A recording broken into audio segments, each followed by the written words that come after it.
Welcome to Conversations With. My name is Shaley Hoogendoorn, and I live with bipolar 2 disorder. Sharing with others is healing, both individually and collectively. Sharing our stories will educate others, bring more understanding, shed more light, and smash more stigma. Our voices need to be heard. Our stories aren't over yet. This is bipolar. Hi everyone, welcome back to This is Bipolar Conversations With. I know you all know I get excited, but I can hardly contain myself because I feel like we are already best friends. So before we get started, if this is your first time, I'm Shaley Hoogendoorn. My pronouns are she, her. I live on the unceded territory of the Coquitlam and Katzie people. I am a mom, and I am a wife and a teacher, and I live with bipolar 2 disorder. And I'm so excited to have Julie Fast here today. If you don't already follow everything, which you probably do, and you probably have all the books, go right now and follow her, because I have learned so much. And in fact, it was the first, I didn't tell you this yet, but the first bipolar book I bought when I was ready to accept my diagnosis. So this is a very, very exciting interview for me. And Julie, I would just love if you could tell people who you are and what you do.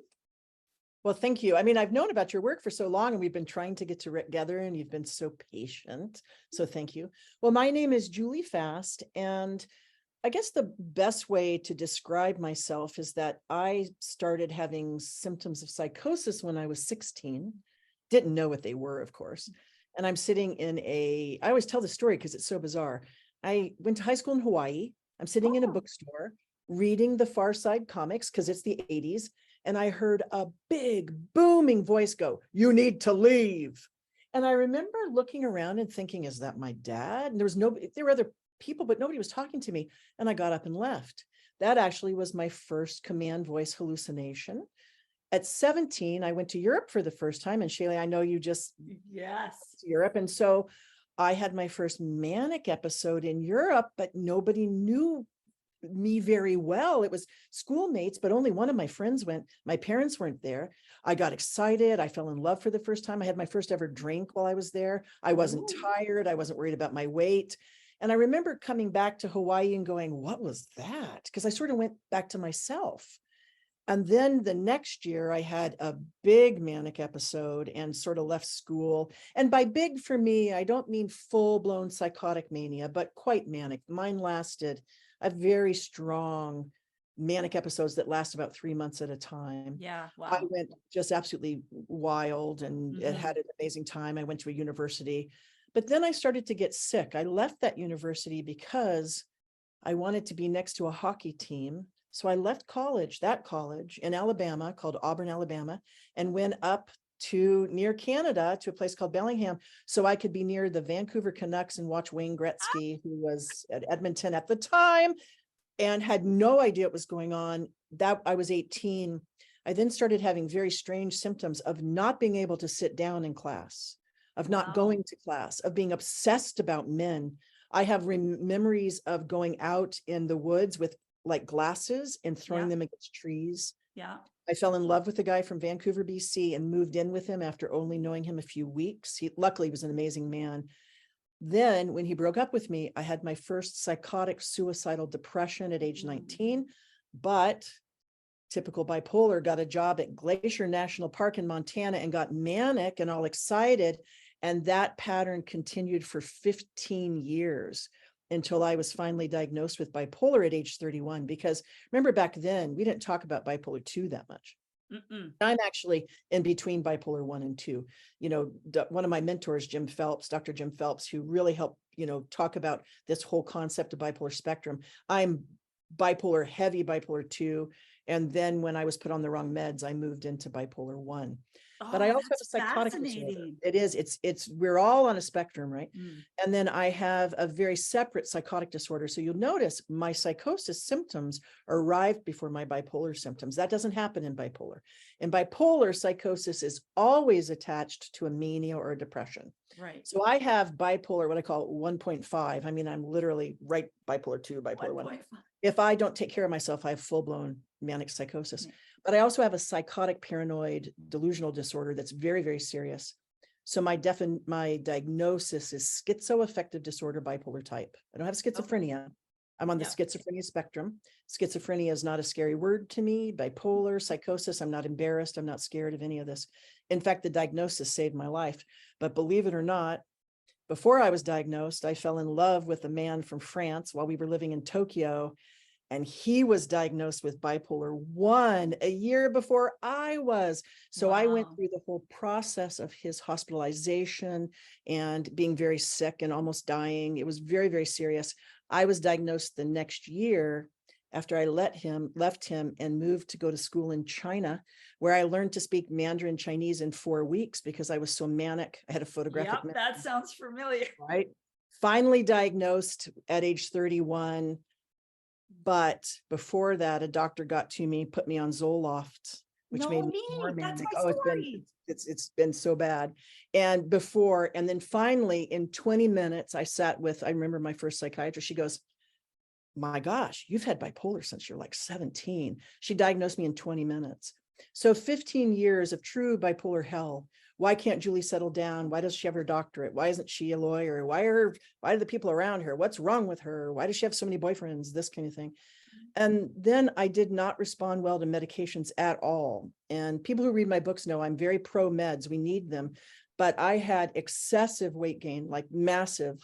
I was not overweight when I started bipolar meds, and I had gained 90 pounds within 3 years.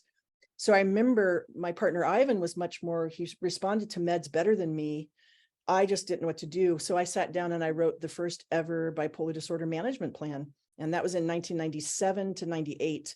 And that's what you see in all my books. That's the plan I wrote. It's for those of us who want to manage bipolar and psychotic disorders as naturally as possible, because I still need meds.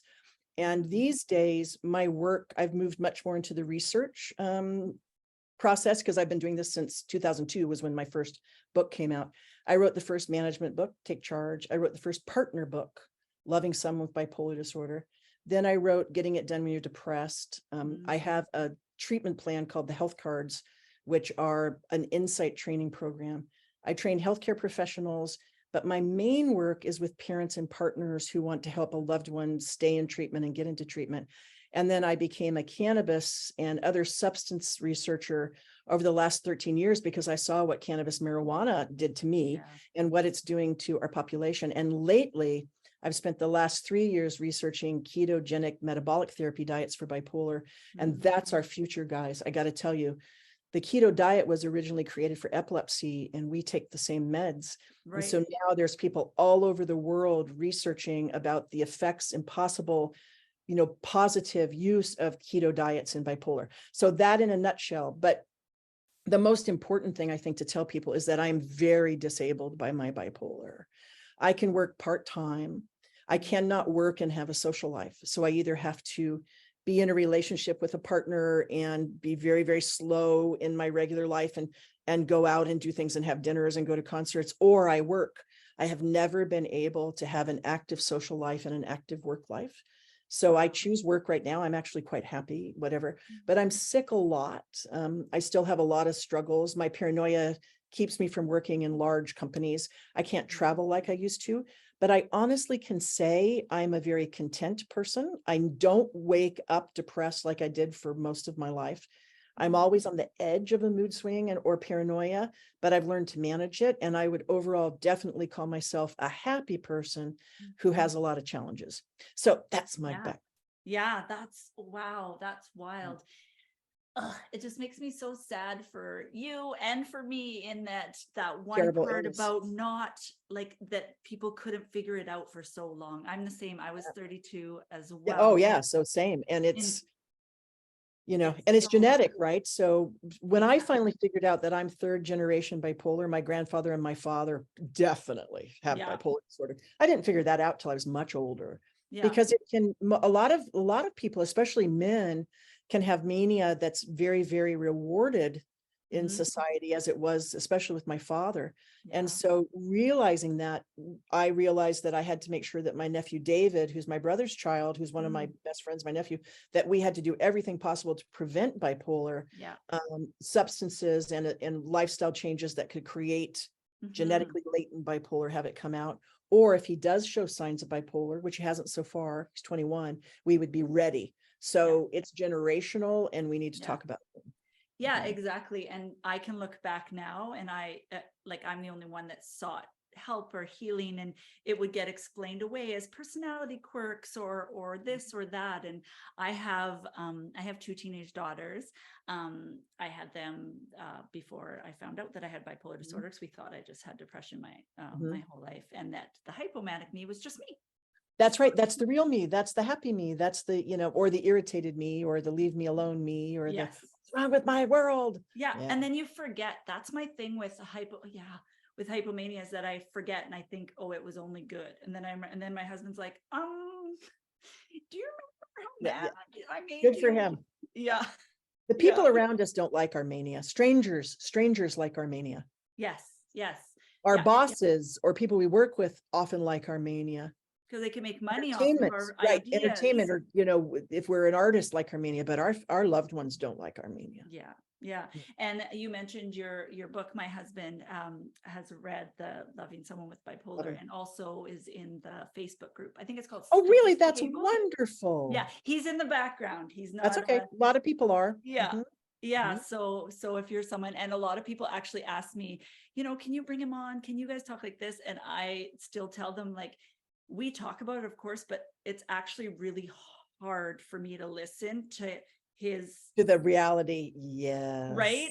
Not so much now, but the before times, it's just really hard. And so the podcast, like, people are like, bring on loved ones, do this. And I'm like, actually, for my own like management plan, I already feel all those things to hear it. So I've told people, I'm sorry, that's not, I bring on folks that have it, that live with it. One of the hardest things, and I often say this to people, they'll tell me I'm utilizing my mania. I'm like, go ask 5 people in your life what they think about your mania. Oh, it hurts. My nephew said, you're embarrassing. Oh, My friend Karen said to me, when you start to make me angry, I know you're manic. And these are people who love me. yeah. So you My mom trust them. says, you talk so much, I can't follow. I asked, by the way, nobody was being rude. Yep. I Yep. remember my ex-boyfriend, Randy, just going, I just don't know what's going on. Sometimes and I remember going, oh, they do see it. Yeah. They do feel it. When Yeah. I'm telling them my 19th idea. Yes. Yes. Helped me a lot. The 27th texting. That's right. What if we did this or this or this, you know, and I'm like so happy that text wasn't around when I had my full. aren't you happy that video was what Oh, on no, earth if I'd had, what if I had, oh, I no. know. No, We are so lucky. Now, how old are you? Because I think I'm a lot older than you. I'm 45. Yeah, so I'm a good 10 years. I'm 59, Yep. so I'm 10 years older than you. When I remember I used to be so manic and drunk, I was lying in the street, like playing, like thinking it was funny. Yeah. And I know I would have lost my mind online. Yeah, people Because would have I didn't know I had videoed us, bipolar. right? Videoed, it would have been, yeah. Well, and I look back of a pattern that you were talking about, loved ones or whatever. If I look back at all the boyfriends that I had in high school, So many boyfriends always broke up with me when I was depressed. Now, see, now I had a different path. I was a late bloomer, sort of. I left all of my boyfriends when I was manic, and they would go, why are you leaving me? And then when I'm depressed, I would think, I never have a boyfriend. Nobody loves me. And I'm like, but you just broke up. No, it's not the same thing. I didn't really, oh, it was terrible. I hurt so many people. Yeah. You know, but isn't stability better? Oh, 100%. It is. It's not, I mean, maybe it's not as exciting. No. I don't do as many things, but oh my gosh, I can't even believe I lived past 50. Yeah. And so, oh, I'll take stability every day. Yeah. I think too, I was talking about this with an artist, her name's Sarah, and we were talking about, especially because she's a musician, and people were like making money off her, and people are excited about like our ideas and such. But she was talking about when people go off their meds or think about going off their meds to because you crave hypomania, and your brain lies to you when you're depressed. It tells you that is better, right? Right. So We I all see do. why people do it. It's horrible. Don't do it. Never, ever, ever. But I can understand why. But you do get more ideas. But what her and I were talking is that to bring those ideas to like completion, or to So actually, true. it doesn't matter if you have 27 amazing ideas and you never Mhm. finish any of them. Whereas now, yes, I have less, but those things I can stick to. Like I would have never stuck to a podcast for 3 years because I would Because have you gotten, get, but also the thing to remember, I actually just did a post about this because I'm mm, trying to do mostly, bipolar education on my yeah, Instagram. We have to understand that mania is not creating our creativity. It has to be in us. So the talents that we have when manic are self-generated. So there is no way that it's the mania doing it. What mania does is it removes the thinking of, I can't do that, I'm not good enough, won't be good enough. It removes, as I call it, mania never hesitates. If you are creative, if we are creative when manic, that creativity is in us. We have to learn to access it without the mania. It's not okay, as that's easy. the whole But thing. that changed my life. In fact, in getting it done when you're depressed, which I should have called getting it done when you're depressed, anxious, and have ADD, because Yeah. it's how I manage my life when I'm not doing well. I create creativity. I remember thinking, I had an earring. I've got some on. When I was really sick, I started an earring business, a jewelry business. I made tiaras and earrings a long time ago. And I remember it was so easy when I was manic, and when I was depressed, I'd go, but if I sat down and actually did it, it wasn't as easy. It didn't feel as good, but you cannot tell the difference between the earrings I made when manic or the earrings I made when depressed.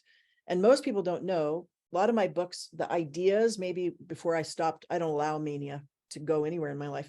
I would outline a book, but I wrote all of my books when depressed and psychotic because the process made me sick. You'd never know it from reading the books that I was depressed when I wrote them. We've Yeah. got to get rid of this idea that mania creates creativity. People with bipolar are not more creative than other people. That's a myth. People with Mm. bipolar have an episode that removes fear and hesitation. Wow. Because what is mania controlling? If you can Yeah. get something done that you can't get done when you're depressed, that's just because depression is telling you you can't, and mania is telling you you can. So we Yeah. have to be able to access it. Is it as exciting or vibrant or as colorful in our brains? Absolutely not. Mm. But I don't know that someone can look at a song or a poem or something that I did when stable or manic or depressed and tell the difference. I can. Yeah. I did that when I was manic. Yeah. But it's an interesting thought, isn't it? And I think that Yeah. helps a lot of us, that there's hope, Yeah. because mania is dangerous. Yeah. Right. Like we You even, I don't, mean, I can't comment on stars or whatever, but you watch certain stars that won't like, or famous people won't take medication because it'll take away their creativity, and you see them like implode well, I can themselves. comment on them because I Okay. often work with their family members. I'll be honest with you. And here's the thing. Let's look at Kanye and Britney, two of the most talented, brilliant, original, unbelievable, amazing people. And the majority of the work we love is before their bipolar got bad. It was not mania. In fact, if you look at Britney now, because I do research mania in the eyes, we can tell when Britney's manic. We can tell when Kanye's manic and psychotic. We can tell when someone's not doing well, or they're putting something out online, or when we are, or one of our colleagues are. Those are just talented people. I do not believe they are like that because they have bipolar. I think bipolar sits on top of them and affects their talent. But think about Britney, before she got really sick, remember because I did a lot of interviews and TVs about that. She did a Wow. huge amount of work way before she ever had a manic episode. Yeah. To me, now it's their bipolar that's holding them back. I don't think it's bipolar that had much to do with their creativity. They're just astonishing, creative people. Yeah. And I'll say this openly. I think Kanye is sad. He's so brilliant. And it's just, And he lost his family. I lost my relationships when my illness wouldn't be treated. I'm not a big fan of the Kardashians because of many reasons. But when Kim Kardashian did the posts about their breakup, as a bipolar partner specialist who wrote the first book ever, also I know she knows my work. I just let me know. I have not worked with her, I'll tell you, but she knows my work. I looked at that amazing statement she made. That's a statement every partner makes. You know, when you love someone who's brilliant, but they cannot accept treatment, then you have to walk away. And that's basically what she said. Yeah. And I have to admire her for that, Yeah. and I admire your husband for being honest with you. I Mm. admire my family and friends and my nephew for being honest with me, because as people with bipolar, we're nothing if the people around us don't tell us the truth. Yeah, it's true. And it's hard to hear. And especially It hurts. when I was really like before treatment, and when I was just starting to get better or whatever, I'd have to get him to write it down because I couldn't hear the words at It's first. It was too painful. so true. Yep. Yeah. Mhm. But when I can read it, I could. Mhm. Because what I try to explain to people, and I don't know if you feel the same thing, is that I think I get defensive or angry or whatever, is because I have already berated myself to death. I already know how much I affect the people Mhm. around me and those kinds of things. So then when they, even though it is absolutely fair that they should be able to say their, how their experience is, it literally, I've learned to work on it, but it literally would destroy me before. The other night I was working with a dear friend of mine, and I was very irritated. I guess it was a couple months ago, and I snapped at her, something I never do. I still can't get over that I did that. I know. And I'm like, it was on a Zoom call because I moved, and she's one of my best friends. I have apologized. I have said I was sick. She has let it go. But do you know that even now when I talk to her, I'm like, she's mad at me. I was mean to her. Yeah. I snapped at her, somebody I love so much.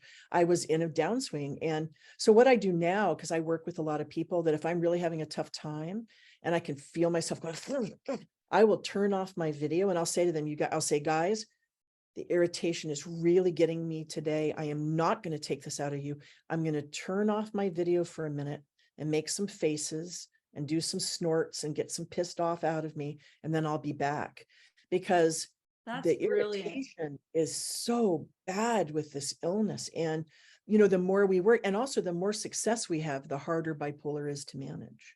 Yes. So bipolar is not an illness that only responds to breakups and failure. It responds to new relationships and book deals. It's terrible. Oh yeah. I'm just so It's tired like, of it. I know sometimes you're like, come on. Like it triggers with the bad Literally, and are the good you stuff.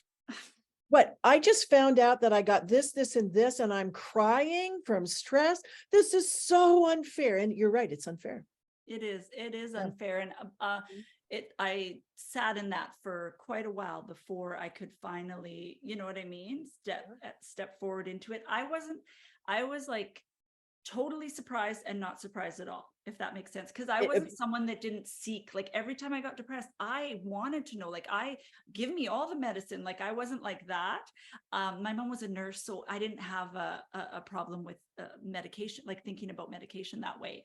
But they just couldn't get it right. But then at the same time, like just knowing, I was like, you have a word for it. We have something to move forward. But then I realized the word I have for it is scary to everybody else. And do you know, it's interesting. I don't know if I was just naive or the fact that I had been in Japan for so many years or whatever, but to me, it never entered my mind not to tell people I had bipolar. Wow. I've never had a moment, not even one moment of shame about having this illness, because my behavior when undiagnosed is what I found shameful. Oh, Not the bipolar diagnosis. It was the sex, the yeah. STDs, the almost getting killed, the not telling Oh. people where I was, the strange hotel rooms, Yeah. the leaving jobs, 40 jobs. I think I've had like 40 jobs. Yeah. That to me was far more embarrassing. So bipolar gave me a word for it, not an excuse, That's but an powerful. explanation. So I told everybody, I was Yeah. proud that it wasn't me. Yeah, like a fundamental personality flaw, right? Right. And also it's so funny when people say, I don't believe in labels. And I'm like, well, if you had diabetes, you probably would not call that a label. Yeah. But bipolar, as you know, doesn't care whether you say the word bipolar or not. Yeah. Your symptoms are still there. Yeah. So it's like you can say to yourself, I don't like the word epilepsy, but you're still going to have seizures. Yeah. And Yeah. we can not like the word bipolar, but we're still going to have mood swings, psychosis, and anxiety, and irritation. Yeah. So, I find that's so interesting. Like, so my best friend has diabetes and she has a pump, and we yes. were away. We took our kids. I didn't get to go, sadly, into the space, but took our daughters to Taylor Swift. So we felt the excitement. In That's such fact, the in thing right now. It's so exciting for people to do oh my that. gosh, we sat outside. We were like the old ladies that sat outside. Well, they in our have the lawn chairs. concert of people sit outside to listen who can't Because get it's in. open, like in Seattle, it's in that open thing, so we could hear. And let me tell you, if I, and you'll get this joke, but if I could have a visual of hypomania, it would be that lineup of those rad, sparkly outfits. Isn't it?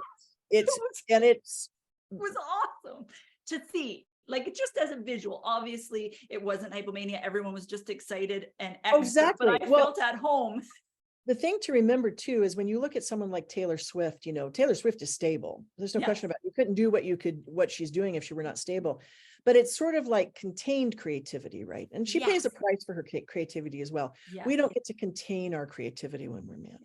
Yeah. And and in fact, you were talking about this podcast, and it makes me think about the role that work has for all of us. And right now I'm in a situation, and I'm interested to know if the listener and you are in the same thing, which is the more people want from me, the more success I have, the sicker I am. But if I say no, I feel sad and lonely. And it costs financially to not say yes to the big deals.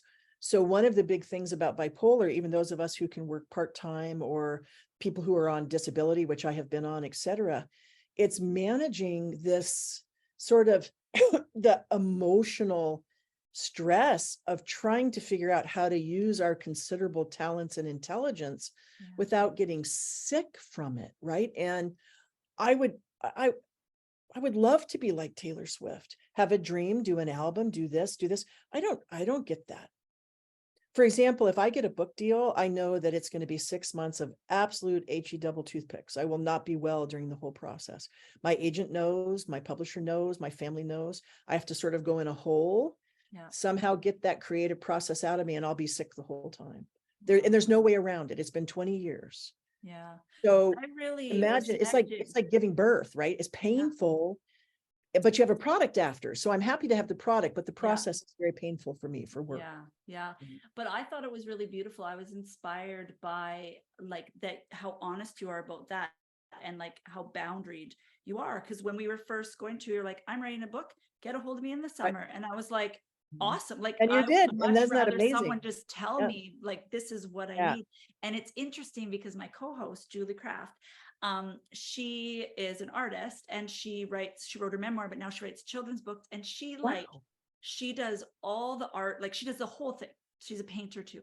So, but when she does something like that, and that's why she's not a co-host right now, that's all she can do. In fact, and I think that's, and imagine doing that. And if you have bipolar, yeah.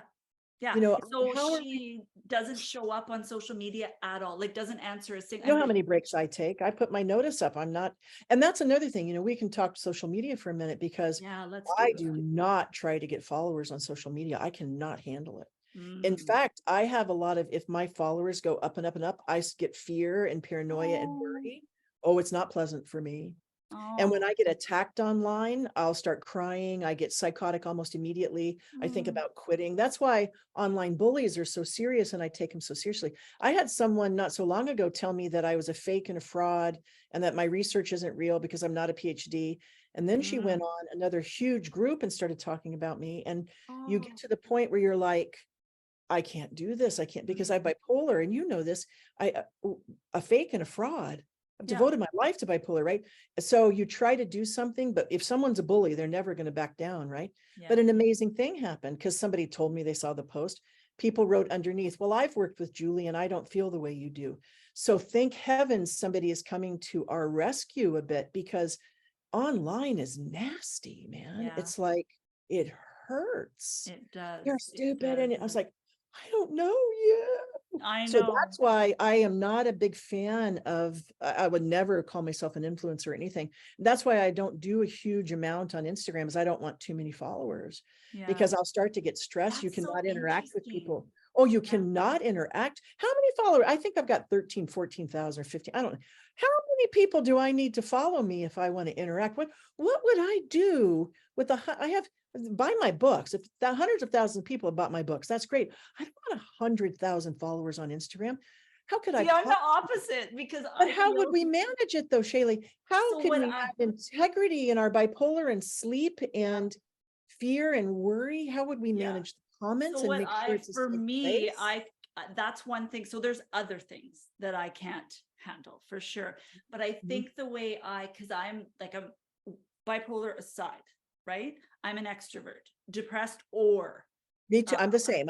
I'm a depressed, anxious extrovert. yeah, same. But also like I for me, it's my space of gathering, like gathering. Oh, so I you think of get it like pleasant gathering people feelings that from it. are in the dark and alone, or like me, didn't have anywhere to go. So I don't think even though I know I obviously there's a lot of followers, I get that. I'm not being oblivious, but I think of it like I think of yeah, I think of myself and I think how I didn't know anyone. And when I looked online, I found doom, like I couldn't see a face that was like, But it bipolar. gives you pleasure. It And does, and not too much. Like it's not, I know, I and understand. yeah, and I plan things, and I've given myself permission and I used to feel a little bit embarrassed at first. I show up how I am. So like, Absolutely. And I love that about you. I like that mm, you do. And well, and I think this also is the difference. And I'm pretty open about this. I don't only have bipolar. As you can see, most of my reaction to that stress is paranoia. I think that is mm, my paranoid psychotic disorder coming that out. makes When sense. I worked as a sports marketer for many, many years, and I would not tell people that I was the creator of the product, because Oh, I remember I used to do Twitter when I was in soccer, and soccer's a big thing, right? And yeah. people would start writing me. I was paranoid. Why are they writing me? Well, Julie, they read your article. And I remember getting sick and crying with my therapist and having to take my Twitter page down because Mm, it was successful. mhm. So I think that's more my paranoia. That makes Yeah, sense. And more than the because bipolar. I have lots of things, if I don't feel up for it, I have other stuff I did Mhm. before. So it's this weird thing where as soon as I gave myself one permission to show up, total mess. I don't like, sometimes I probably drive people bananas because I don't edit. And then I'll go back and But I'm like, that's, oh, because I know if I don't just put it out there. it won't happen. That's right. I've so many, but I think you bring up something important about social media. Mm, If we are not our real selves, we will be caught out eventually. The filter, you notice I'm 59 years old and I started in this business when I was in my 30s, and I did not have aging face. yeah. Sometimes I'll look in and I'll go, oh my, and I was like, nope, no filters, no lies, Mm, no manipulation, because it yeah. will never make us lose sleep. And we will Mm, never be caught out in a scandal. We yeah. will never be in trouble, because if you're your real self online, who can ever bother you? Yeah. And you know what? You find your right people too, right? That's Like true. the people that are like, I've had some rude stuff, and some you could tell it's bots. Like, I hate bipolar people. I'm like, really? Oh, I Bless just them and block them. Bless them and block them. But bless them and block them. I've I like found a way, and I've worked hard at it, and therapy and whatever. I've found a way to show up on the space in the beautiful parts of social media. Like I I like, found and a I agree with you. It's beautiful. There are so many yeah, but beautiful there's things. but it's tippy, right? Because like I had a imposter thing, and I could have went low blow and taken her out because Mhm. I have a lot of followers, and I was upset, and she was trying to take the name of the podcast, Isn't it right? amazing? Do you know that plagiarism is the number one problem in my field? Can you believe somebody would do that? But then, do you think she was ill? Possibly, That's what's possibly. hard, right? We never know, because we're in a Yeah. field where we've gotten ill and people get ill and do some terrible Yeah. things. And you can tell sometimes too. And I used to, in the beginning, if someone, because you can tell when someone's like very manic or they're irritably, and I can tell that my vulnerable post has hit something, right? And so I used to just delete their comics. I'm like, oh, they're not happy. They don't love it. But now I try to respond back, like See how it's, just kindly, like, do you know what I mean? And just because oh, I'm sure. trying Oh, yeah. to, I mean, because I want to be like, what do you mean I work so hard on this? But I would be like, hey, friend, that actually hurts my feelings. Please tell me more about this. And I'm trying to have those. And you know what? 9 times out of 10, if they weren't really, really sick, they'll be like, you know what? Hey, I just had like, this appointment and that I triggered know. me. And we can have that. So, but I have to be really hard to not knee jerk. If I knee jerked online, I would Well, it load hurts myself. yeah, it really hurts our work. But Yeah. the online world has been wonderful. And I'm in an interesting situation because I started in 2002. So everything I've done has been online. Yeah. So I never had a career in the bipolar world that Yeah. wasn't on. So Yeah. I'm really used to it. But there's a Yeah. reason people can't get in touch with me very easily. You Yeah. have to curate it, right? You cannot have your email out there. You cannot let people contact you or know where you live or Yeah. that. Yeah. And that's with me, the meeting one-on-one, right? Like I'm just not comfortable. I've had people try to call me through Instagram and I'm just, I don't, I'm yeah. not. I answer all my direct messages, but I was the first, coach in the bipolar field. Yeah. I started so many years ago, but I'd never have worked. I don't work with somebody who has the illness because first of all, as a coach, what a coach does is it connects people to services. So that's what Yeah. it does. So I work with their doctors or lawyers. I do a lot of court work and this kind of thing. Wow. But it's first of all, the main thing about working with people with bipolar, and I include myself, is they don't show up for appointments. So it was whereas if it's a parent and partner, they're there every time. That's It was just interesting. more of a scheduling kind of situation. And that's why I answer all my DMs. If somebody's in struggle, I answer my DMs. Yeah, me too. And you can't I do that if do you have too have, many followers. yeah, I do. Yeah, I'm behind. I need to I'm a admit. little behind right now, but I'll Yeah. catch up. Yeah. And I tell people that, and I say, if I did, like, if it's been a couple months and I missed it, send it again. Cause Send it maybe it again. got, but Mhm. it's, the Instagram's gotten quite big. And I forget, like, I thought Julie and I's moms would listen to this podcast when we first started. And it made me realize, and I think that's what gives me, like, once a month, I want to tear everything down. I'm just like, oh my gosh, it's all out there. It's terrible. I'm terrible. Take it all down. And then I breathe. And then I remind myself of why my brain is telling me this. And then I go, I'm curious. We're talking a little bit about work, a little bit about social media. I would love to talk about like work and bipolar disorder, disclosure, or how hard it is to Yeah. what people have talked to you about, how Mhm. hard it is to work. Like you've mentioned about you can work or be in relationship. You can hide out and be, manage best you can, but still be sick, but to put out a product. So you know yourself really well. Yeah, I would love to talk about that because a lot of people I know, including myself, struggle with the work idea. My best advice is that if you're in a job where your bipolar is not getting in the way, then you don't have to say anything. It's your business. But as someone like myself, so I'll tell you, when I was doing my sports marketing, and I'm a World Cup specialist, and so from about, I think I started in 20. Trying to think when I started a long time ago. So I've done sort of like 5 major World Cup campaigns, and then the last years that I did the Women's World Cup as well because it's gotten so famous, right? And I remember sitting down with the people I worked with, and I usually we'd do it through a pub, and then I worked with Nike and ESPN and all this kind of stuff. I sat down and I said, I have a paranoid psychotic disorder and bipolar. You know that because I'm all over the internet. Yeah. You will not be able to tell people that I am your marketer, which is really sad because it's these enormous things would happen and nobody knew they were attached to me, but it's the only way I could do it. So recognition is not pleasant for me. I said, you will have days where I will be saying things like, I'm getting the feeling that, this isn't going well and I'm fighting this and I'm worried that people are mad at me.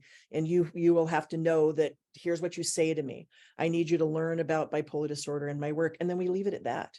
And then it is up to me to manage it. Yeah. I often feel weird, like, here I am doing this high, amazing, incredible job. I did one event where I did most of the coordinating with all of the ESPN and all the stuff, and then the amazing English pub where I was working, and then they did a lot of the stuff. Anyway, it's a very long thing, and Nike brought a big screen. And I remember sitting there, and there were over 3,000 people who came to this event, and I had to leave because I got so paranoid, and I watched the World Cup final at home by myself while crying. And there was nothing anyone could do about it. Yeah. There was nothing that I could have done differently. I did my job, but the fact that I don't get to enjoy it, and I think that might be one of the reasons I don't really do that work anymore, is that if you're not going to get the recognition and the name and the clients, having to do everything almost in secret because I get so sick. So it's a trade-off.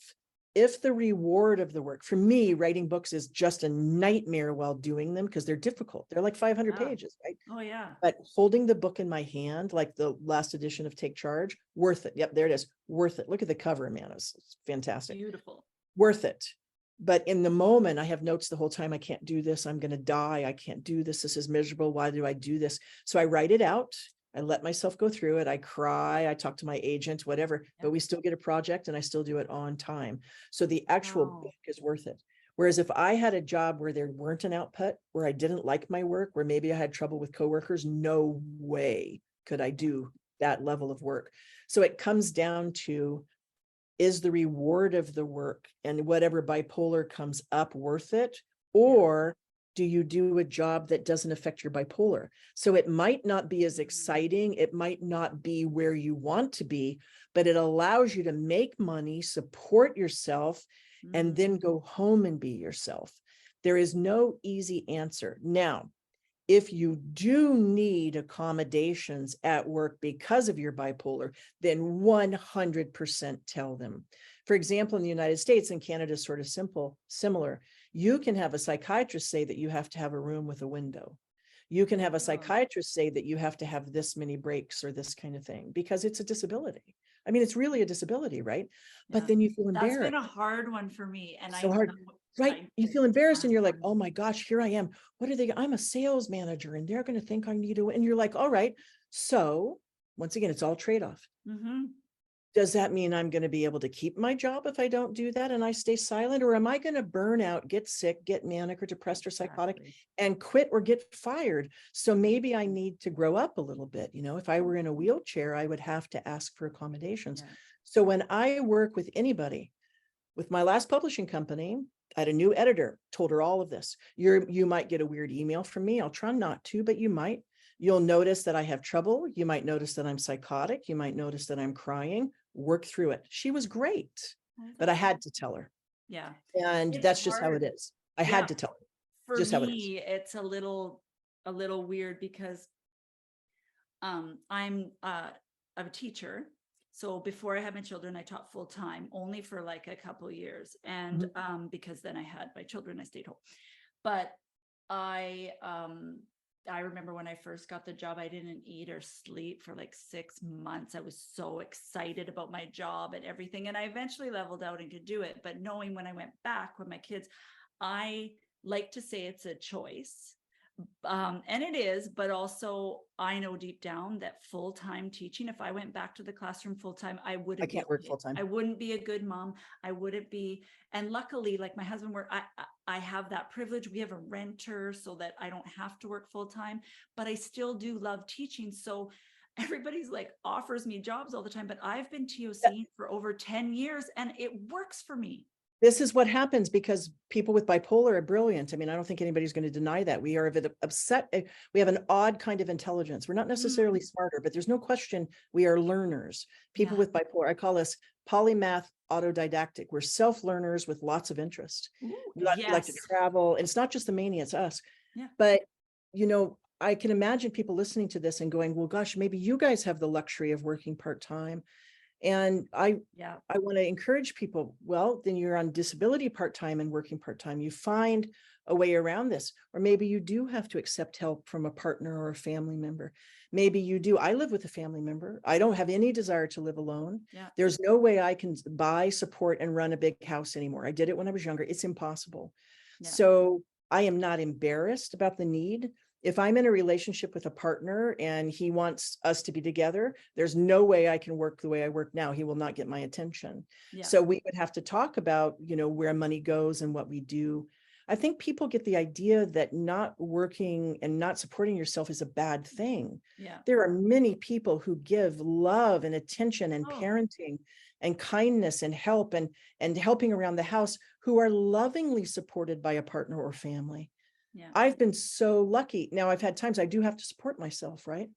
So I think people with bipolar have to find work. If we don't have someone on the outside helping us with money, we have to find work that pays in a way that we can work less if we're really sick. Yeah. Or we have to learn to live within our means if we're on disability, and then supplement that. We know how to make cash. You know what I mean? We know what to do. And the internet has allowed a lot of this. And I guess the most important thing about this topic is that, first of all, it's ever changing. I'm 59, I'm going to be 60 soon, and I still have to find a work-life balance. It's still hard for me. It never got easier.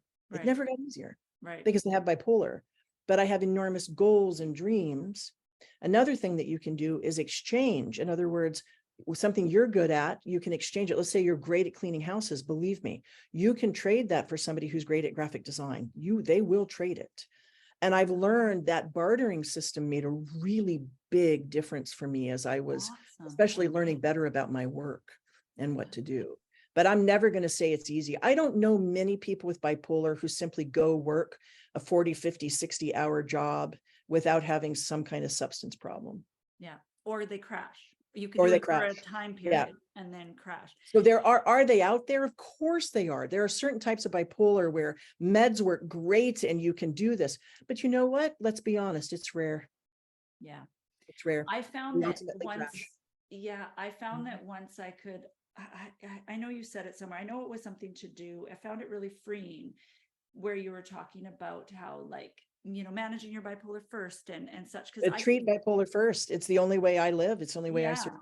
Because I'm it means saying for a long time, and I know I still have it. I know, and then I'm surprised, like, I can't believe I'm in an episode. Like, that's right. What? I was doing so well. Not again. Well, yes, again. And I was beating myself up over it. And my favorite thing is how you just talk about, like, I won't apologize for it, because I feel like it's not that I would not apologize. I'm not going to apologize for having bipolar. I absolutely would apologize if my mood swings got in the way, or if I was unkind, or if I said something. I absolutely would apologize, but I don't have to apologize for my bipolar because I'm not. And that's what I mean, because I feel like I've spent, one of my biggest core wounds is being misunderstood, as makes sense now. But also I feel like I spend a lot of time, and I still have to undo that stigma, of almost apologizing for, like, my existence. Do you know what I mean? I do. And often I so understand. And often that's a depression, because those are depression. That's how I can tell when I'm in a mood swing, is that things are just harder when I'm in a downswing. Because I think when we're stable, euthymia, when we're stable, I don't think we have thoughts like that. I don't think we think about our bipolar that much. So it's either ignoring it and not seeing it when we're manic, or being so entrenched in the depression. But when we're stable, we sort of just get on with life. And then maybe too much, and then that's when the mood swing hits us again. I don't have a lot of stability because the kind of bipolar I have is pretty constant, but I don't dwell on my bipolar the way I did when I was really depressed all the time. I think the one thing, like, it's been such a beautiful thing, the podcast and this, and it's actually, like, really changed my life and been very healing. But I'm not going to lie about the hard things, right? I didn't talk about my bipolar this much, which is healing and beautiful. That's interesting. But also, I feel like I'm reminded every day. So some days I just, I don't want to be reminded, but then I'm like, this, even though this is hard, it's better than the stuffing down. But it wasn't as much on my radar. Now that I'm podcasting, I'm showing up on Instagram, I didn't think about it as much. But I think it's helping, when, like, what you talk about taking charge, is that it would surprise me before, because I don't think I thought about it enough. That's interesting. So because prepared. It's your work now, you have to look at it more. And I just want to encourage, the listener, that we're all on this sort of journey. And I think we're much more accepting. Let's say that you do have a friend with diabetes, and let's say, especially if it's diabetes 1, right, where they have to use insulin pump like your friend, they have to think about their diabetes all of the time, because you have to be careful about what you're eating. You have to be careful with exercise, with stress, all of this. It's really similar for us. And if we see it as a physical illness, I think that's a lot easier. I don't have first of all, I'm not scared. I used to be very, very scared because I was very close to dying many, many, many times. I have psychotic suicidal depression. And now that I've learned to manage that and I have some meds that help, etc., the fear of the bipolar, I'm still mad. I still hate my bipolar. It really, really is a disability for me. Can't speak for everybody. It keeps me from doing many things, but I'm not as scared of it. And my management skills match the bipolar now. Whereas before the bipolar was stronger than my management because I can't take very many meds. Yeah. So I'm better now at management, and I really do not need as much help as I used to. Yeah. I can do most and most of my management is internal now. Yeah, well, that's and that includes around practice, right? Like just doing this same thing, because I find like rhythms are hard for me. I'll do them perfectly or not at all, right? That's right. That's and I think I've figured out for myself with the work is that even it, like, I can't just teach. Like, that's why I have the podcast, like, but not too many. Before we are so too bipolar. Many things, we but are so bipolar. I know, I'm like to the T. I need more creative outlets. And like, I'm proud of myself that I've stuck with this. Like when Julie was going to write her book, I'm like, oh, I don't know, maybe I should do something entirely new. I should start a new business. And then I was like, that is your bipolar. Well, you know what? Bravo, because you're that insight that you have of, can I take this on? Can I keep this going? Who's relying on me? What can I do? And it's not only maturity. We can also get that at a very young age too, by realizing, what do I want? Because if I don't manage my bipolar, it's going to take everything from me anyway. Yeah. So why not sit back and decide, do I want to get my master's? How do I finish college? Am I going to take that trip to Europe? How do I treat bipolar first? That's the whole thing that I teach in my books. And that's prevention. And doctors cannot teach us this because they don't have enough time. No. And so I don't know. I know it's different in the private system, but here you would be appalled because it doesn't matter if you're in crisis or not. Your choices are emerge or be on a year and a half. It's the same. Yeah, it's the same here. I have so many clients where their loved ones are in a stress and, for example, just got out of the hospital in July, next appointment's in November. And it was not like that before COVID. So we have there's a big movement that I'm a part of. I'm not much of an advocate because I can't do, politics, that I tend to get sick, but we need to remove bipolar from psychiatry. It needs to go to neurology. Psychiatry, as much as I love my co-author, whom I loved, he died of cancer, but one of my best friends, all of my psychiatrist friends who are my mentors, Dr. Jim Phelps, who wrote the intro to Take Charge, they are the greatest. And when I look at what they do, they are so much more than just a pill or just an appointment for 20 minutes. And we need to move these to neurology. This is a neurological genetic illness. I don't think there's any question. And we need to look more at, like, there's a book that just came out called Brain Energy by Dr. Chris Palmer. And I interviewed him for Take Charge. And that's this new work that's coming with keto. And there's a whole new way of looking at these illnesses called the metabolic theory of these illnesses, which is that those of us who have the illnesses have a different kind of metabolism. So the way that we manage our bodies through sleep and what we eat, etc., we can use that to get better. It's not saying that what we eat gives us bipolar. That's impossible because people in China have the same amount of bipolar as people in Ireland. And you could not have two more different diets. And I remember you said, one thing you said is I held on to this for some reason. I love the wording about being an ancient illness. It's an ancient. What do you mean about that? Well, literally, you can look at the oldest written parts of, there's an Egyptian scrolls and the Greeks and all of this. And then I'm sure in China, you have the same thing. 3000 BC talked about epilepsy, diabetes, schizophrenia, and bipolar. Wow. 3000 BC. The symptoms have not changed. It's now thought, and of course you would add depression because you've got the mood. All of those are considered genetic.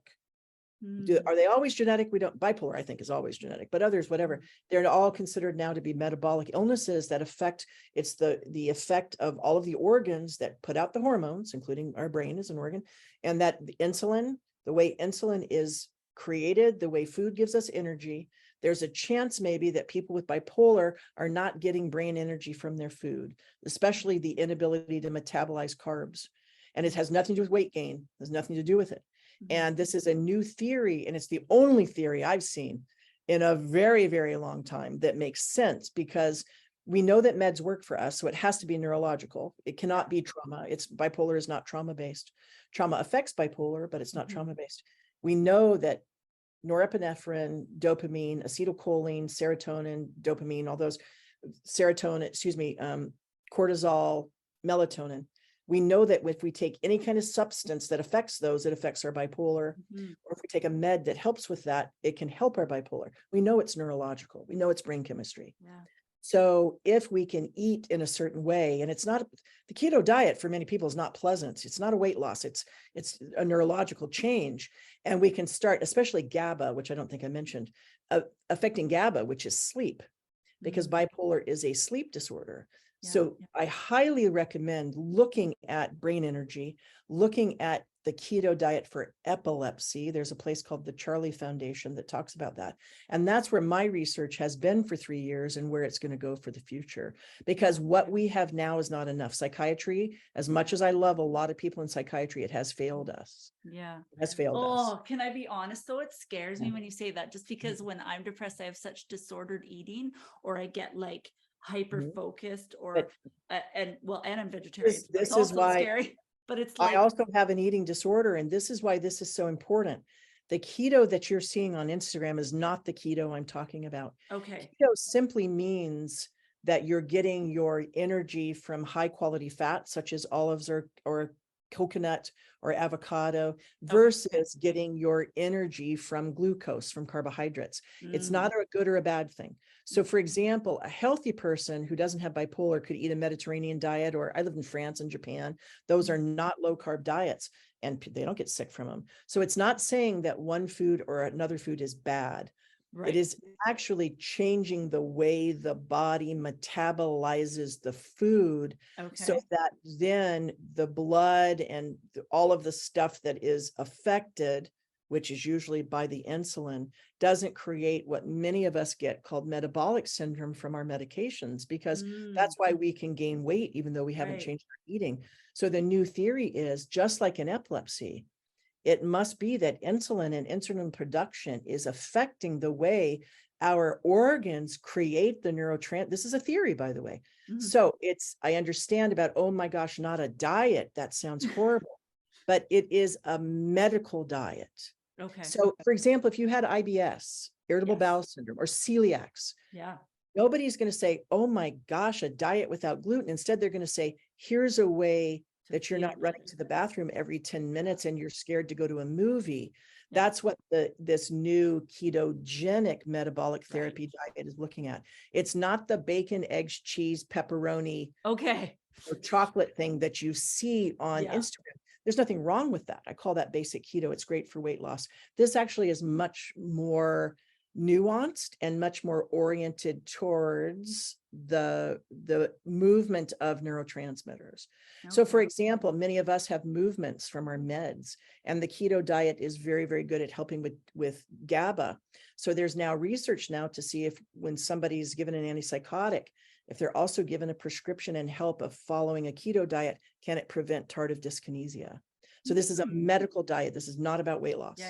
So if someone was listening right now, I want to be very clear, they would talk to a doctor about this, and not, not just buy a book and that's where my research is coming in. So everybody can go to juliefast.com, and there's a keto.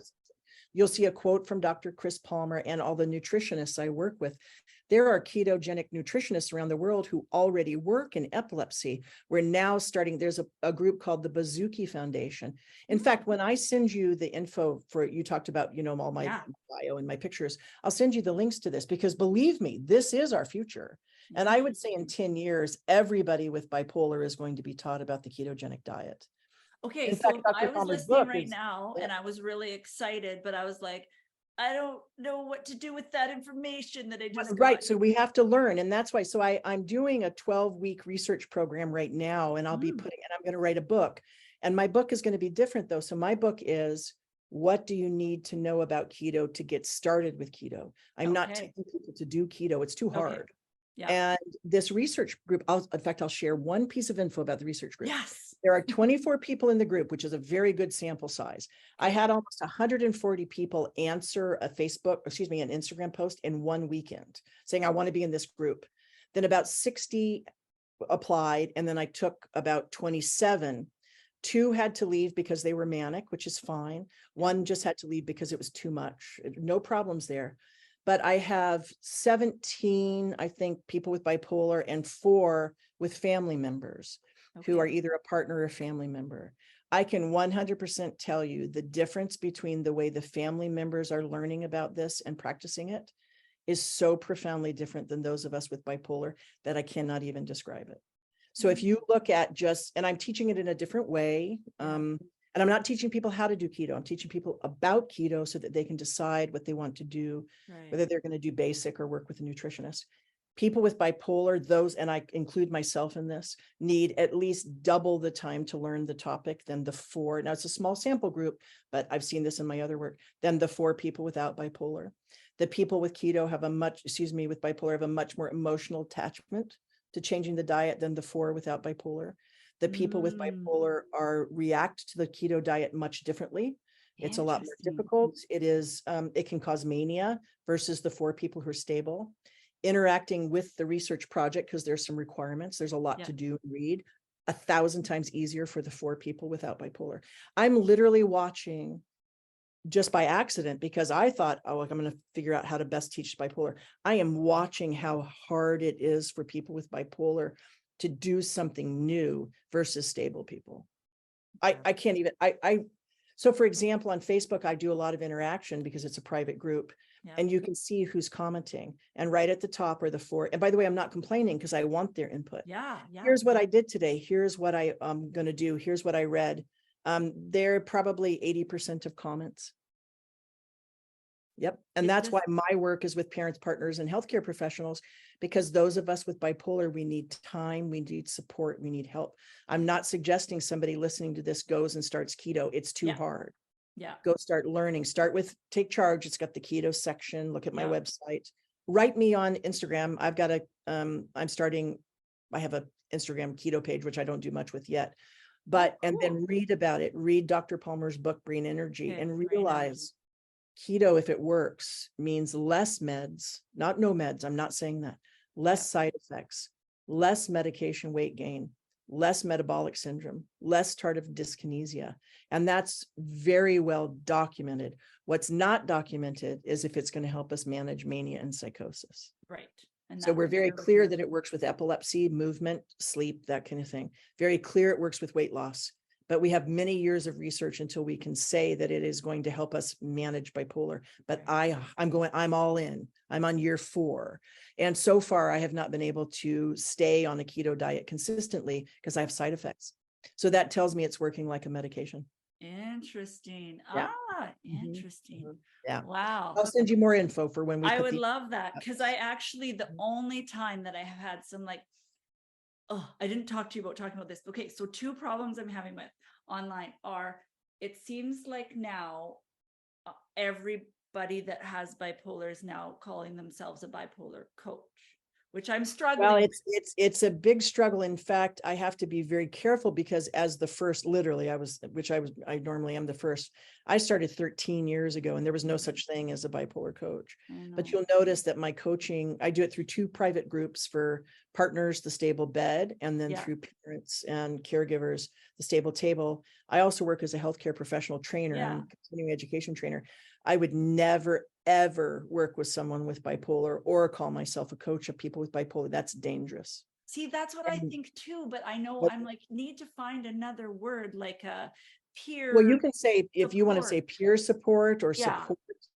And I am very careful. I've had a very long career. I started in my 30s. I'm now almost 60. I'm not ever having controversy. People can be very cruel. People can be very upset. I also have a system. I'm systematic. People read my books, but I can give you some background because I'll speak to anybody in the bipolar community because that's my giving, right? I give. And I have absolutely had some people who have large followings, et cetera, get manic and be so awful and horrific to me in direct message that I won't work with them anymore. And they are saying, I'm a bipolar coach, I'm a bipolar peer specialist. And I'm like, that's fine, but we all need checks and balances. Yeah. If I'm manic or depressed or psychotic, you will not see me online. Yeah. I remove myself until I get myself well enough to come back. So there is an integrity we have to have. I would never, ever call myself a coach of people with bipolar. That's why you don't see on Instagram coach. Yeah. Because Yeah. my coaching I've is been family really member struggling partners. with sealing it. And it's like beautiful people with good hearts and that they can Well, it's actually fine. be And a I think good they buddy. do good work, but their liability is Yeah. enormous. And Yeah. you'll see a lot of people who do that crash and burn. Yeah. And so the product, all of a sudden True. you see these apologies that come up. I'm sorry. And I'm like, I'm not going there. As a Yeah. person with bipolar, I control myself. So I'm Yeah. not knocking anybody else's work or what they No, do, no, but for neither. I just myself, feel like tread like I just feel like yeah, that's a mhm, because someone's be like, very, oh, why very don't you careful. coach? I'm like, I Mhm. 100% am not a like I just the word it's Well, I think if people for understand me. what coaching, right? If people understand what coaching is, I'm not a therapist, I'm not a doctor, but and actually, truthfully, I'm much more than a coach because I do court work. So I'm an expert. Right? Yeah. And that's a little bit different. But then I've written like 9 books and I've been trained by psychiatrists from all over the world. It's a little bit different. But in Yeah, for coaching, what you're sure. doing is you're encouraging someone and helping someone find the resources needed. But if Mhm. you're talking to somebody about their personal bipolar, that's difficult. And I won't Yeah. do that. Yeah. Yeah. That's powerful. I'm glad you said that. But that's I'm just me. Once again, please know yes, there's we're so many people out there who help and who work and who are doing things. And I don't want anybody to think I'm putting no. down their choices. I'm only talking about for myself, for my Yeah. integrity. And that's why I've never gotten in trouble with anything that I do. I've never Yeah. had a Yeah. lawsuit. Yeah. I've never And I caused think it's harm. just the Yeah. word for me. I'm just like, oh, I just want Well, it's more the people N that I know word to now, right? be Mhm. careful, Yeah, right? it's But the N word. be a Yeah, bipolar buddy or a cool thing. peer, right? Yeah, But right. anyways, that's sidetrack. What I want to talk to you about Mhm. is something that a lot of people don't talk about online. And I love how you take this head on. I would love for you to talk to us about what you know about bipolar and substances, because I get a ton of messages. I know I have an addictive personality.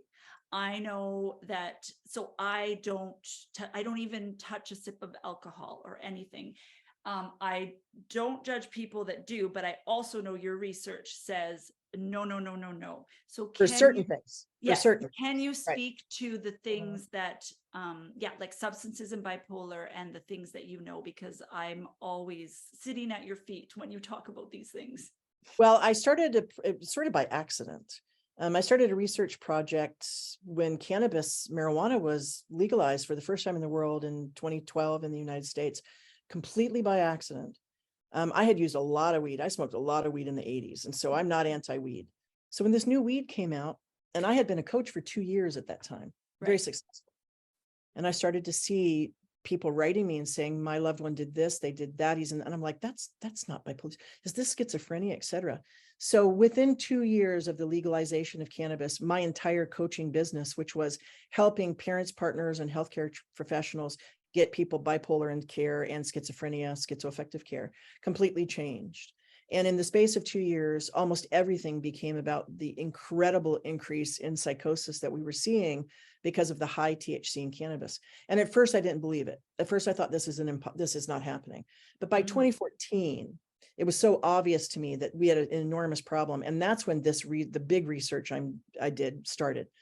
It has been 15 years, but in 2014, cannabis was added, substances that affect the bipolar brain. And so I created a list that I didn't put out until this year because I wanted to make sure it's in a book. So in the second edition of Take Charge, there's a whole chapter that everybody with bipolar who cares about bipolar, someone, a healthcare professional, et cetera, must read, called the Bipolar Significant Seven.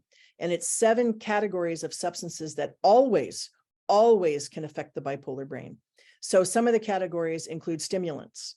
We don't like stimulants. People with bipolar love stimulants, but our brain like stimulants because they affect serotonin, they affect dopamine, they affect so many things. So if you look at meth, cocaine, Adderall, all of those kind of things, you just need to know that a stimulant is going to affect the bipolar brain. That's why I am not a believer in using stimulants in bipolar, because if you do Ritalin, Adderall, Concerta, these things, you have to add an antipsychotic on top of it or we'll get manic. I can't imagine putting something in my brain where I have to add a heavy mood stabilizer, antipsychotic on the top of it. Do stimulants help us? Yes, but they make us manic, right? So another thing is a lot of people think, oh, caffeine. Well, truthfully, caffeine in the morning is not going to bother you. And caffeine does not automatically cause mania. It doesn't. Caffeine affects sleep that can affect bipolar. So caffeine's not on my list, even though it's a stimulant. Amino acids, supplements, an enormous problem. Amino acids are enormously effective in creating serotonin changes, et cetera. Well, why do you think people love 5-Hour Energy and Monster? It's not the caffeine and sugar. It's the amino acids. It's the taurine and the carnitine. Those are just those are amino acid drinks, and they make us manic. That's why we like them. Steroids, whether they be illegal or not illegal, SARMs, all this kind of stuff, is an enormous problem. But the number one problem we're having right now is the resurgence of hallucinogenics. And I'm not anti-drug. I don't care what someone does, but it's destroying our bipolar world. So when weed was legalized, what they were supposed to legalize, because nobody had checks and balances, was the weed we had in the 80s. And that is a very low THC, high CBD weed. And the CBD is the calming. It helps with sleep. It's like munchy. It's cool. You think you're having fun. The THC is the full-on stimulating hallucinogenic. So in the 80s, the percentage of THC, if you bought weed off the street or you grew it in the plants you had, was about 4%. Average THC right now, if you're really going for it, is 40. It's 10 times stronger. If you dab, the THC in your product is 80 to 90%. And dabbing is where you take a bud, and it's a long, I'm a cannabis educator. I can answer the question. I'm not anti-weed, but we cannot touch this stuff. I call it, when I first started writing about it in 2014, which nobody wanted me to do, I called it the new psychotic pot. And I could not figure out, I smoked weed I smoked hash. I mean, I lived in Japan. I lived in Thailand. I had all these drugs. No way is this the same. And so I wouldn't touch it. I won't even be in the same room with it. And I educated my nephew, who's now 21. If you want to make sure you don't get bipolar, you're not touching that weed. He has helped so many of his friends who've gotten psychotic from this weed. And another thing, and once again, not anti-weed. All of them, I'm from Portland, Oregon. People use weed. I don't care. But if you have bipolar, playing with fire, it's nitroglycerin for our brain. But the main problem that legalization of cannabis has done as well is it opened up the drug world again. We had not had a big drug world since the 60s. Now I see psilocybin. And for example, magic mushroom, psilocybin is not a treatment for bipolar. It will make you psychotic. So I don't care if it's being used. Is that what people are doing with the microdosing? Absolutely. Yeah. And so it's like, I don't care if you can use it for PTSD. I love it. Use it for depression. I don't care. But you have a bipolar brain. Also, the over-the-counter stuff that I'm seeing now, unbelievably dangerous for people with bipolar. For example, there's a substance called ashwagandha, which is an old Indian Ayurvedic herb. It's great for people who have adrenal fatigue or depression who don't have bipolar, but it's a serotonin drug. It's or herb. So if you take it, you're going to get manic. And inositol. So the Bipolar Significant Seven list, and if you go to juliefast.com, you'll see BPS 7. It's there. Yeah. Believe me, we must learn this. I've gotten sick from every substance you can imagine. I have to be careful if I get surgery because I'll get sick from the anesthesia. Yeah. I get sick from antibiotics. They've got mold. I can get manic from antibiotics. So everybody with bipolar needs to learn and memorize the Bipolar Significant Seven list. And we have to be very careful because we know that bipolar is genetic. So some of these substances can pop out bipolar in our children. So for example, giving an antidepressant, which affects serotonin, that creates mania to a 14-year-old who's depressed, who has a dad with bipolar, can bring out the bipolar.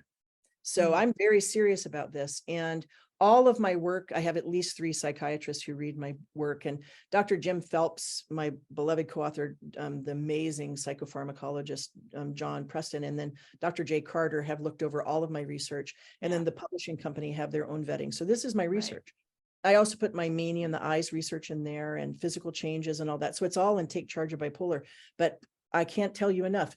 If you want to use weed, use weed. I really don't. I mean, it's your choice. But it's going to eventually make your bipolar worse. Yeah. And it's a personal choice. I won't even smell it anymore. And I used to love it. I used to think it was fun, and I won't touch it now. So that's my best advice, is that we've created a monster. We had a regular drug that was not a gateway drug. It was not addictive. And we've created a super powerful drug that eventually is going to have to be regulated. We're moving towards it now. They're going to have to start regulating the amount of THC. It's too strong. Yeah. Yeah. Well, Read the Bipolar Significant Seven chapter. yeah, chapter 5. If you read that, you can see my theory. I really don't care what's going on in the moment. Yeah. Because in bipolar disorder, if you've got bipolar genes, for example, with my nephew, they wanted to give him steroids for his really bad acne. It's like, no, it's not going to happen. Because in the moment, you might not have a bad reaction. But the bipolar is cumulative. So adding an SNRI, like Wellbutrin, for example, I understand that it's going to help. And I understand that it's better than an SSRI. I get it. But you are so exponentially increasing the risk of popping out genetic bipolar, which is the concept of epigenetics, which is the idea that some of us, like myself, psychotic at 16, manic at 17, no drugs, no anything, no trauma, it's naturally occurring bipolar. And then we also know if you've got somebody with bipolar in their family tree and they've never taken any meds or drugs, and at age 30, they get depressed and they put them on Zoloft, the bipolar pops out. It's very well documented. That's the epigenetics theory that bipolar can be latent. I would never, ever give one of my relatives, either a cousin or my nephew or my own child, an SSRI or an SNRI. Never.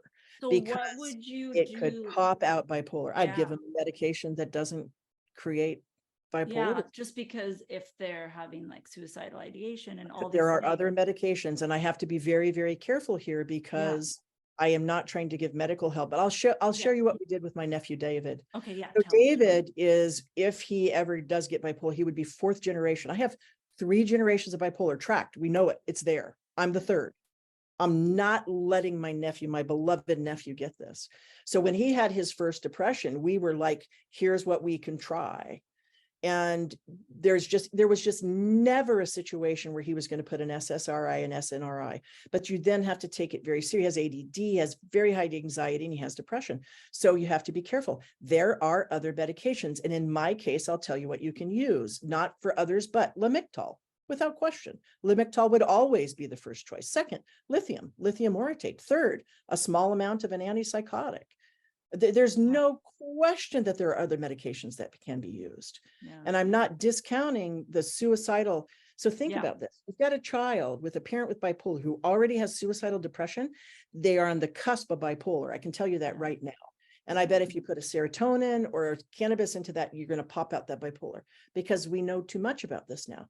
I simply cannot stress that we must think about them at age 50, not at age 15. Because when I was given Zoloft at age 31, and it popped me back into mania, and then I was given 23 experimental medications, because in the 90s, all SSRIs were experimental, they were new. It popped me into such a worse version of bipolar than I ever had. I am a hard line on this. Doctors have to take your book because the doctors, I don't care what the doctor says. They don't listen. And so no doctor, and I'll tell you, it's interesting. I'm so proud of my nephew. When he was about 16 when this happened, when literally his dermatologist said, we can give you a shot. He goes, is that a steroid? He was 17, but he'd been raised by me, right? About bipolar. Luckily. He goes, I can't take steroids of bipolar in my family tree. And I'm very proud of that doctor, because she said, okay. Wow. So if you have a doctor who is discounting the science of the fact that literally years and years of science that SSRI and SNRI drugs can pop out mania in people with a genetic predisposition to bipolar disorder, then you need to educate that doctor. And that can come from me. And that includes Adderall and Ritalin. And now, am I saying don't get your loved one help? Heck no. Of course you have to. My nephew has been suicidal. He's open about it. But my goodness, it's so much worse to have bipolar and suicidal depression, right? So now there are other things that are coming out, like the magnetic and ketamine. Unfortunately, those, if you have bipolar, we're seeing some signs it could cause mania, but maybe those are a little bit safer for younger people. Once again, I'm not giving advice. I'm giving, of course, just from what you're experiencing. But there is nothing in my world that I would allow any of my children, I don't have children, but if I did, to take Mm. an SSNRI or an SNRI without Yeah. a mood stabilizer at the same time. So another option you have is to use a prophylactic mood stabilizer on top of the SNRI, which would be, Okay. once again, I am not giving advice. You must talk to the doctor. Yes, And of plus, course. doctors, we pay them. They are not our bosses. We work with them. I love doctors, and I Mhm. think they are amazing. And I would not be here without my doctors, but they are often not educated about bipolar.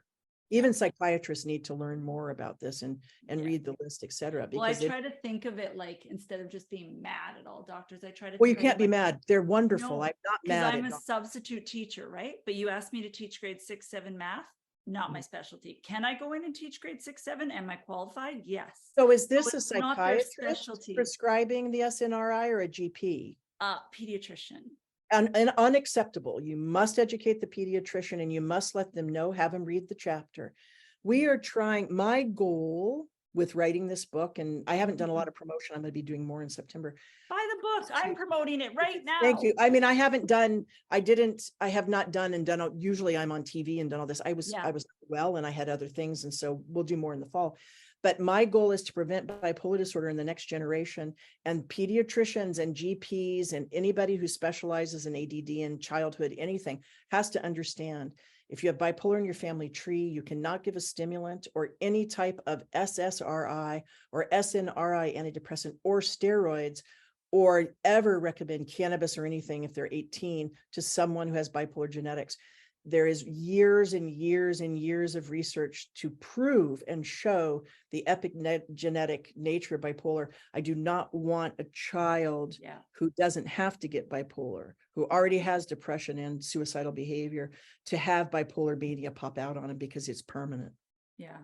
So absolutely educate the pediatrician, not in a mean way, but simply say, we're not going to do this. I need you to read this chapter. I need you to learn from Julie, and I need you to understand that this is for their future, because I have bipolar. It's okay to learn something new. Doctors are great. I agree with you. I agree with you. So I'm not against, and I think it's great the pediatrician is helping, but no, I would not do it. Yeah, no, thank you for that. And as a reminder, all of my work is seen by psychiatrists. And then I was trained by my unbelievable dear friend, who I think you know died of cancer in 2020. But John Preston was a world famous psychopharmacologist. He trained me for 15 years. Yeah. So I never give medical advice. I'll give info to take to a healthcare professional. So please, anybody listening to this, I'm not telling you what to do, but I'm saying I personally would never give those substances to my nephew. Yeah. Yeah, no. And he writes that he has a section, David, who when he was 19, wrote a section of the book. Yeah, that's powerful. Because what I get confused with too is that when people are like, well, if it's, they come to me and they're like, if it's going to happen anyway, or that's mind blowing. That's like, that's like driving your car at 130 miles an hour and saying you're going to wreck one day. No, do not allow this. And then they say, well, how come some people get it and some people don't? And I'm like, it's epigenetics. So I send them to you, to your page. Right. I mean, it's so, I have an article called what is epigenetics theory? It's from Health Central, and it explains there is so much research to show that somebody with a bipolar parent, for example, who has a depressive episode at age 40, never had signs of bipolar. You put them on Prozac, for example, they're manic, and it's permanent. So once you express bipolar, or you use weed because you think that it's your medicine, I'm depressed, it'll help my anxiety and I can sleep, and then the bipolar expresses. So that's called the epigenetics theory. But that part is not a theory. That part we know. Right. We know that you can have latent bipolar. I am so hardline on this because I was so incorrectly medicated when I got bipolar, and it's given me very permanent damage. And I'm not anti-meds, but I believe in bipolar protocol, and antidepressants are not bipolar protocol. They're not. Yeah, because it's interesting, because a lot of people have the mood stabilizer, and like I hear a lot of combos, and I get people have comorbidities. It just gets so complicated. But I'm the research is, but this is people not reading the research. The research is about 20% of people with bipolar 1. I mean, you need to hear this, can get help with, adding a antidepressant to a mood stabilizer, but you have to increase the mood stabilizer and the antipsychotic on top of it, because it will make you manic. And there's other research that show, I mean, we're just looking at like at 20%. And then with bipolar 2, your main problem of doing that is you can pop someone into bipolar 1. I understand depression. I've been suicidal and depressed my entire life. And I will never, the ECT is far, far safer than antidepressants. Really? Far safer. Lithium orotate. ECT is so much, ECT has a bad rep and it shouldn't. It can have side effects, there's no question, but it's definitely safer than an antidepressant. There's so much research, but the drug companies don't want us to know, and doctors are too busy to do a little bit better. It's Lamictal all the way versus an antidepressant, in my experience. Yes. And what somebody should talk about, because let's stop creating so much bipolar by drug use. It doesn't have to be this way. Yeah, I'm with you. Thank you for that. That was really, really, really powerful. So for those of you that have been listening to me for the past 6 months talking about the Patreon that I'm actually going to do because I am being accountable, because I keep saying it on here, it's coming together. Please go sign up, and I'm going to talk to Julie further just after this, and that will be for Patreon only. But before we move on to that, because I could talk to you for 200 hours and I don't want to take away all your time. I'm just so thrilled about this conversation. I would love to hear, I know we've been talking about lots of bipolar info, and I know people just, they love story and they love personal things. I would just love to hear, a few things that you do in your daily life that just really help you. The number one thing to remember about bipolar is that sleep is nature's medicine. If you can go to bed on the same day you woke up, you will change your life, because this is a circadian rhythm illness. And how do we know that? Well, go try and work a night shift when you have bipolar, or travel between, Vancouver, BC and New York City a couple times if you have bipolar. It's a circadian rhythm illness. So if you can work in a way where you get to sleep before midnight and wake up, usually we're awake before, 12 a.m. But if you can, for example, 11 to 7, if you can sleep 11 to 7, 10 to 6, you will see a difference that you won't believe. So to me, anything that affects my sleep is a no. Changed my life. It made my life a lot more boring. But a good example is that when I was in my heavy party days, before I knew I had bipolar, I was sick all of the time. A heavy partier, heavy. Yeah. And when I realized that bipolar and learned about sleep disorder, I still partied like crazy, but no substances. And I was home by 11. Yeah. And how do you do that? Well, I had to find things. So that would be happy hour and karaoke, because karaoke would start at 8 where I lived, and I would go for it 2 hours, 3 hours. And I'm usually, or leave by 11. I shouldn't say home by 11. I'd leave by 11. So here's a great big table of all my friends. They're drinking. I'd drink a little bit, but I didn't allow myself to get drunk. I could not do it. I'd have fun. I would be there. We'd had happy hour. We'd do this. I'd do it. And they're like, oh, pumpkin time. And I'd get up and leave. And if I didn't do that, I would meet a guy. I would get in a relationship I didn't want. I would be drunk and I would be sick. So that simple thing, and it wasn't easy, believe me, it was not easy. Yeah. Oh, I but hear you. There's no way that you can party and use substances and manage bipolar, but that doesn't mean that you stop partying. And to be honest, mild drinking is not a big deal in bipolar. Having a couple beers once in a while is not a big problem. It's, weed is much more of a problem, but it's the sleep. So that's my best advice. So for example, I just took on a very big coaching situation recently, and I'm trying to move out of coaching and move more into my, doing my work on videos. And I woke up at 4 a.m. thinking about it. And right there I was like, nope. Oh, nope. No. Yeah. So it means less money. It means saying no. It means having to, but nope, no. That is my sign, like worried at 4 a.m. and not getting back to sleep, and sleep's already hard for me. That has to be a sign. It is a line that I cannot cross. And that means travel is hard and work is hard. And so that's my best advice. Oh, that it is. And to others, it sounds so simple to some Oh, people. it's not And simple. It's it hard is for a us. daily struggle for me. Like my brain tells me, steal the night. You're up Absolutely. It's alone. so, oh, and here it is, it's 10 o'clock and you've just gotten cited and you're feeling good. And you're like, my gosh, my depression's gone. Oh my, and I'm like, nope, you're turning out the light. You're taking your sleep. Yeah. No, you have to. Yeah. And I learned from you just this past year about dark therapy. And it makes sense to do that as well. Like be in a dark room. Get in a dark room, book on tape. So you Yes. have to turn off the big TV and you have to turn off the excitement and all the videos and the scrolling. Yeah. I call it my recovery position. I put my legs up. Sometimes I'll put an ice pack on my back because it's a lot of this has to do with eating. Yeah. And I have it, I call it my manic recovery position. It is boring. And I take a lot of extra sleep meds and I'm allowed to do a book on tape. Yeah, I do. And I try and pick a nonfiction because if I get too into the story, You get too into it, you won't do it. yeah. And this sounds boring, but you know what? So you don't go to the hospital. Yes. I don't find the hospital exciting.